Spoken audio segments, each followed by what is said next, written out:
아멘.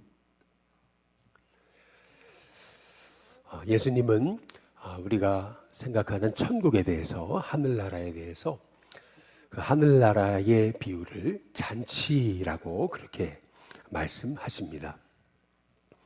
여러분, 잔치하면은 뭐가 생각나십니까? 잔치하면 기대가 되잖아요. 또 잔치에는 맛있는 음식이 있고, 또 잔치에는 웃음과 즐거움과 기쁨이 있습니다. 저는 우리 일신교회 성도님들의 삶에 믿음 생활하는 기쁨이 있게 되시길 주님의 이름으로 축복합니다. 신앙생활은 기쁨이 아니겠어요. 그래서 에덴 동산도 결국 에덴이라는 말도 기쁨의 동산이 아니겠어요. 그래서 사도 바울도 빌립보서에서 주 안에서 기뻐하라, 내가 다시 말하노니 기뻐하라 라고 그렇게 말하잖아요.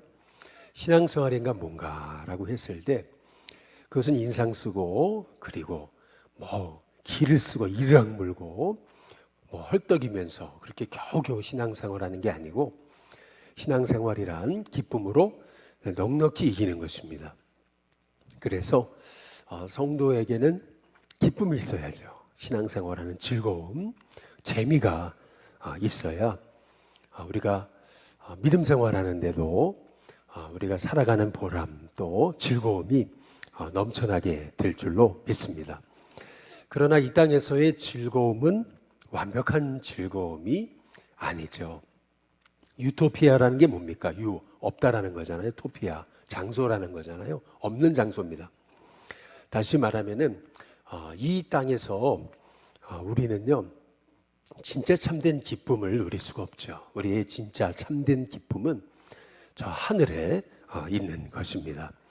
우리 예수님이 잔치를 통해서 하나님 나라 비유를 말씀하시죠. 잔치가 다 준비되어 있습니다. 그래서 사람들을 청하죠. 빨리 잔치에 오라고 말이죠. 유대에 있어서 잔치는 이렇게 초대받은 사람이 가는 겁니다. 딱 초대받아서 초대장을 받고, 그렇게 해서 몇 날 며칠에 잔치를 할 텐데 오라라고 미리 얘기해 놓고, 그렇게 해서 초대받은 사람이 오는 거죠. 우리 인생도 이렇게 초대받았다는 게 얼마나 큰 은혜입니까? 우리가 천국에 초대받은 사람인 줄로 믿으시기를 주님의 이름으로 축복합니다. 초대받았다, 이게 너무 은혜인 거죠. 불러주는 사람이 없다, 이것도 참 비극입니다. 이렇게 하루 종일 있어도 전화 한 통화 안 오고 불러주는 사람 없고 관심 가져주는 사람이 없다면, 그렇다면 얼마나 비극입니까? 그런데 오늘 말씀에 보니까 17절에 청하였던 자들에게 라고 말하거든요. 하나님의 잔치는 초대받은 잔치입니다. 저와 여러분은 이미 초대받아서 하나님 나라, 이 천국 잔치의 주인공이 된 줄로 믿으시기를 주님의 이름으로 축복합니다. 그런데 오늘 여기 18절에 보니까 다 일치하게 사양했다 그러잖아요. 어떻게 사양했습니까? 먼저는 밭을 샀다 그러잖아요. 우리식으로 말하면 땅을 샀다라는 거죠. 물론 땅 사면 얼마나 좋겠어요. 빨리 가서 그 땅을 보고 싶겠죠. 그러나 이 땅은 나중에 봐도 되는 겁니다. 그런데 꼭 왜 그 잔치할 시간에 땅을 보러 가야 되느냐 라고 하는 거죠. 또 두 번째 사람은 소 5겨리를 샀다 그랬습니다. 시험하러 가야 된다. 다시 말해서 자동차를 산 거죠. 자동차 5대나 샀습니다. 그러니까 얼마나 타고 싶겠습니까? 그래서 시험 운전하러 가야 된다, 그런 말이죠. 그러나 자동차의 시험 운전은 다른 때도 얼마든지 할 수 있습니다. 꼭 왜 잔치할 시간에 해야 되느냐는 거죠. 다 우선순위의 문제고 다 핑계거리입니다. 근데 오늘 20절에 보시면은 나는 장가 들었으니 그러므로 가지 못하겠다. 아까 땅을 산 사람, 소를 5겨리 산 사람, 이 두 사람은 양해해달라, 참 미안한 마음이라도 있었어요. 그러나 장가든 사람은 아주 당당합니다. 난 못 간다고. 오늘 여기 이 말씀을 통해서 우리는 뭐 가정생활, 결혼생활 이거를 등한시하라고 하는 말씀이 아니죠. 하나님 나라의 잔치에 초대받았잖아요. 그 잔치보다 중요한 잔치가 어디 있겠습니까? 우리의 영혼을 좌우하는 잔치인데요. 그 잔치에 일제히 사양했다고 이제 그렇게 말하죠. 그때 주인에게 종이 돌아와서 얘기합니다. 사람들이 사양하더라고, 못 가겠다고 그러더라고. 그때 주인의 모습은 그렇습니다. 노하여라고 이렇게 말하죠. 우리 주님이 얼마나 많은 영혼들, 복음을 거부하는 영혼들에 대해서 얼마나 우리 주님이 안타까워하시는가라고 하는 것을 볼 수 있습니다. 그때 주인은 종에게 말하죠. 빨리 시내의 거리와 골목으로 나가서 가난한 자들, 몸 불편한 자들, 맹인들, 전원자들을 데려오라 라고 이렇게 말씀하십니다. 여기서 중요한 말씀은 빨리라고 하는 그러한 말씀이죠. 빨리, 다시 말해 우리가 복음을 초청하는 것, 이것은 굉장히 시급한 일이라는 것을 알 수가 있습니다. 그 어떤 일들보다 가장 우선순위에 두어야 될 것, 그것은 천국 잔치에 영혼을 초대하는 일이구나라고 하는 것을 알 수가 있습니다. 왜요? 그 잔치는 곧 문이 닫힐 것이기 때문에 그렇습니다. 그래서 빨리 시내 거리, 골목으로 나가서 가난한 자들, 몸 불편한 자들, 맹인들, 전원자들을 데려와라. 그런데 우리 주인이 데려오라고 말씀한 이 대상들이 가난한 자들, 몸 불편한 자들, 맹인들, 전원자들이잖아요. 어찌 보면은 주인에게는 하나도 도움이 안 되는 그러한 사람입니다. 몸 불편한 사람이라면 데리고 왔을 때 얼마나 수발해야 되는 사람들도 많고 신경 써야 될 일도 많습니까? 그런데 오히려 그런 사람들을 데리고 와라 라고 이렇게 말씀하고 계시는 것을 볼 수가 있습니다. 전국잔치에는 이렇게 뜻밖의 사람들이 주인공이 되게 되는 것을 볼 수가 있는 거죠. 또한 우리가 초청해야 될 그런 영혼은 어떤 세상적인 조건이 다 갖추어지고 모든 것을 누리고 있는 사람이 아니고 이렇게 세상에서 소외되고 병든 자들, 우리가 복음으로 초청해야 된다라고 하는 사실을 알 수가 있는 거죠. 신천지는 노인들에게는 전도하지 말라 그런대잖아요.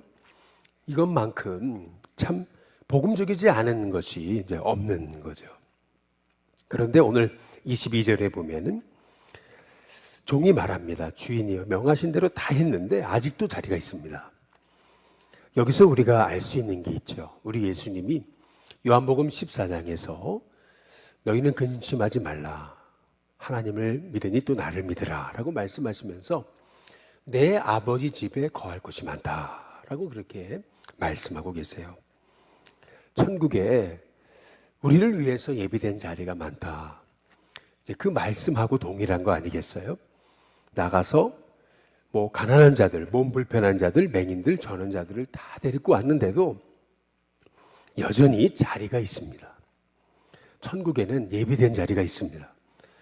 저와 여러분이 그래서 오늘 23절 말씀처럼 주인이 종에게 얘기합니다. 길과 산 울타리가까지 나가라 라고 이렇게 말씀하고 계시죠. 우리가 가야 되는 것은 거리, 시내, 골목이 아니라 뿐만 아니라 저 산울타리가까지 가서 복음을 전하고 사람을 강권하여 데려다가 주님의 집을 채우는 것이 우리의 사명임을 알 수가 있습니다. 얼마나 우리 주님은 이렇게 주님의 전을 채우기를 원하시는지, 주님의 전에 이렇게 예비된 자리들이 채워지기를 원하시는지 오늘 말씀을 통해서 우리가 알 수 있는 거죠. 잔치를 베풀어 놨는데 사람이 없는 것만큼 참 그렇게 안타까운 것은 없죠. 어느 결혼식 같은 데 갔을 때 손님이 안 오면 그러면 이 주인도 아닌데도 얼마나 그렇게 참 안타깝고 사람들이 안 오면은 그렇지 않습니까? 마찬가지죠. 우리 하나님의 마음도 이 천국 잔치를 준비해 놓으셨는데 오는 영혼이 없다면, 그렇다면 우리 주님의 마음이 얼마나 안타깝겠습니까? 그래서 우리가 주님의 마음을 갖는다라고 하는 것은 결국 이 천국 잔치에 예비된 자리를 채우는 것이 우리의 사명임을 깨달아 아는 것, 그것이 바로 주님의 마음을 갖는 것임을 오늘 이 새벽에 우리가 깨달으면서 우리가 이렇게 천국 잔치, 예비된 잔치에 영혼을 초청하는 종처럼 그렇게 한 영혼 한 영혼 길가로 나가서 그 영혼의 외적인 조건에 상관없이 초청하여 주님의 전이 가득 차는 은혜가 있도록 그 사명 감당하는 저와 여러분이 될 수 있게 되기를 주님의 이름으로 축복합니다. 사실 생각해 보면은 여기 가난한 자들, 몸 불편한 자들, 맹인들, 저는 자들 결국 누구겠습니까? 결국 우리입니다. 우리가 자격 있어 온 것이 아니죠. 여기 가난한 자들, 몸 불편한 자들, 맹인들, 저는 자들 다 자격 있어 온 거 아닙니다. 어찌 보면 무자격자죠. 그런데 이 무자격자가 바로 저와 여러분이라고 하는 거죠. 이 무자격자들을 우리 주님이 예비하신 그 엄청난 잔치에 우리를 주인공이 되게 하셨어요. 그렇다면 그것보다 더 큰 은혜가 어디 있겠습니까? 야, 내가 어떻게 그 잔치의 주인공이 되었지? 참 그게 은혜가 아니겠어요? 어떤 그 유명인의 이제 결혼식에 이제 가본 적이 있습니다. 갔더니 TV에서만 보던 회장들, 유명인들이 다 왔더라고요. 정치인들 다 왔어요. 저렇게 생겼구나. 저런 사람이구나. 우리랑 똑같이 생겼네. 이렇게 생각하면서 이제 갔던 적이 있는데, 음식도 이렇게 나오는 걸 보니까 보통 고급 음식이 아닌 거죠. 일반인들이 먹기 힘든 그런 이제 음식을 이제 먹게 됐습니다. 여러분, 그 잔치에 아무나 올 수 있겠습니까? 가난한 자들이 갈 수 있겠습니까? 못 가죠. 몸 불편한 자 갈 수 있겠습니까? 못 가죠. 그런데 그 잔치의 주인공이 됐다라고 하는 겁니다. 야, 내가 어떻게 이 잔치의 주인공이 됐지? 그것이 은혜가 아니겠습니까? 우리는 사실은 그 놀라운 천국 잔치에 참여할 수 없는데 그 잔치에 참여하게 된 주인공들이잖아요. 자격 없는 자를 하나님이 그 잔치의 주인공이 되게 하셨잖아요. 그것보다 더 큰 은혜가 어디 있습니까? 생각해 보면은 우리는 그러한 은혜를 입은 자들이거든요. 그래서 오늘 여기 26절에부터 보면은 내게 오는 자가 자기 부모와 처자와 형제와 자매와 더욱이 자기 목숨까지 비호하지 않으면 능히 내 제자가 되지 못하고라고 말하죠. 또 누구든지 자기 십자가를 지고 나를 따르지 않는 자도 능히 내 제자가 되지 못한다라고 그렇게 말씀하십니다. 결국에는 우선순위의 문제를 말씀하고 계시는 건데요. 우리가 정말 하나님의 은혜 입은 자라는 그러한 믿음이 있다면요, 우리가 어떻게 우리 주님이 우리 인생의 뒷자리에 놓여지게 되겠느냐는 겁니다. 내 주님이 내 생명보다 귀하신데 내 주님께 내가 받은 은혜가 이렇게 큰데 어떻게 내가 우리 주님을 저 뒷자리에 그렇게 우리 주님을 모실 수 있겠느냐는 거죠. 실은요, 이 모든 자기 십자가를 지고 나를 따르지 못하는 거, 예수님을 따르지 못하는 거, 그 문제는 결국에는 우리가 이 구원의 은혜를 우리가 체험하지 못해서 그런 거죠.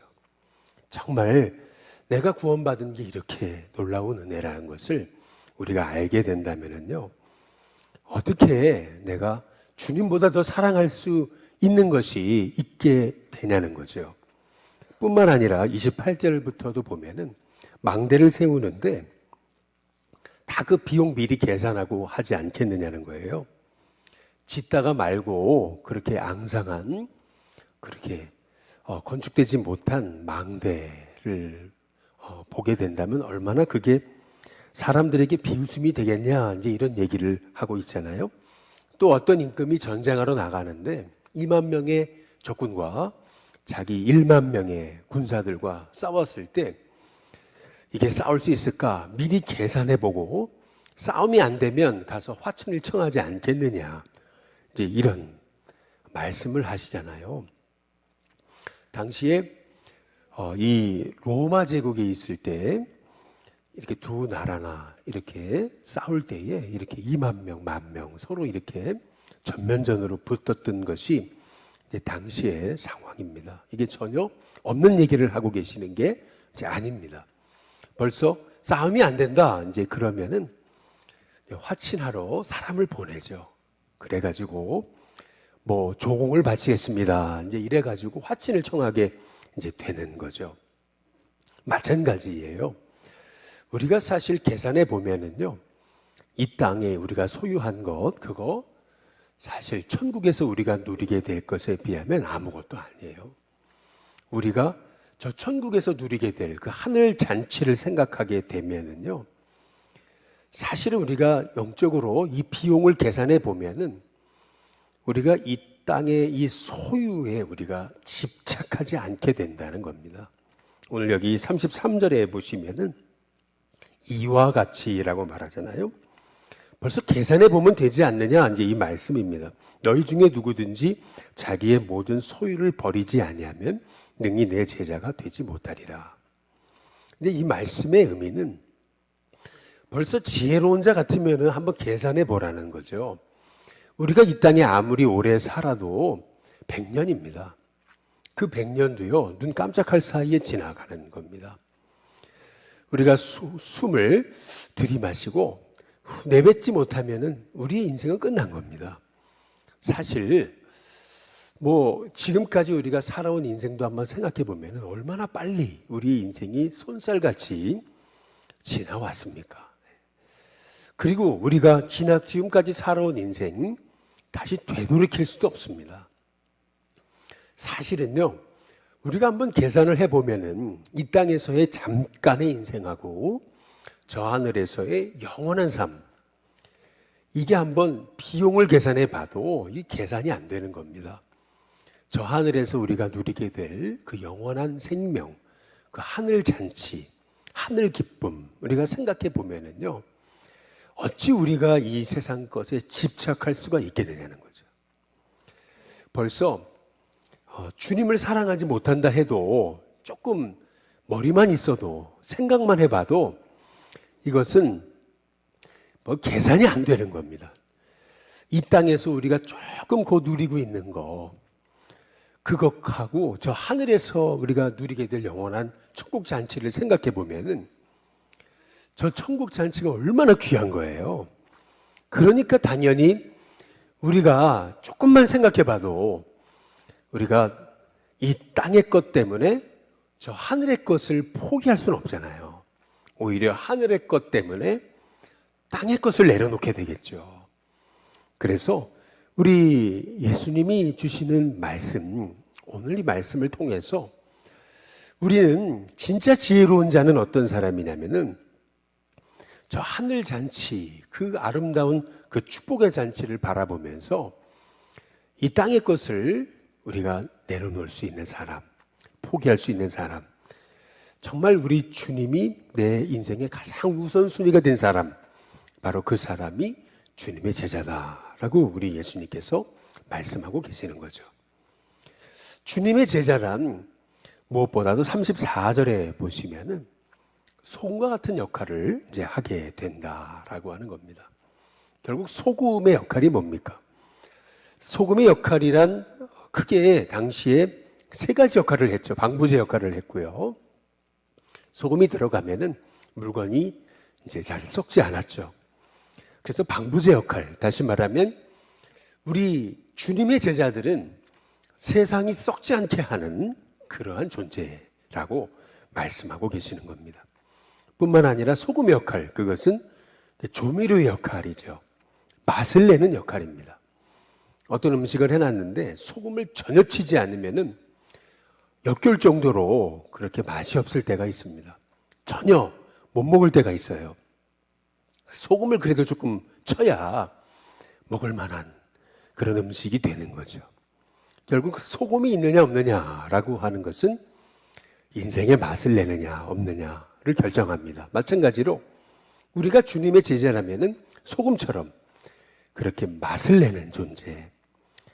세상에서 사람들이 살맛이 없다라고 할 때 우리는 천국 기쁨을 소유했잖아요. 그래서 세상에 맛을 내는 존재로 살아가는 저와 여러분이 될 수 있게 되기를 주님의 이름으로 축복합니다.